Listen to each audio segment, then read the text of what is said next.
It's a precursor for Corsa as well, so it's also showing what's coming with the next generation of Opel cars. The car will be revealed on the IAA in Munich.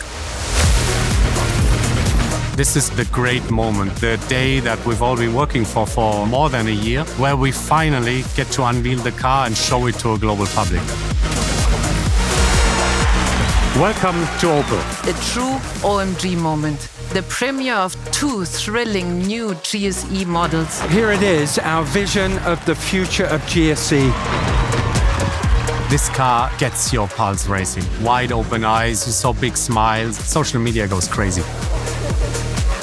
Hi you guys, look at this Opel. From Gran Turismo to the streets, for me it's one of the coolest concept cars ever. Truly the hottest drop of IAA. We've been watching everything and there's nothing like this. We had a very unique stand in downtown Munich. This year's IAA was frankly a very strong success. I'm very happy about what we have achieved and gained lots of attention. So what is next? Gran Turismo World Series in Berlin? See you there.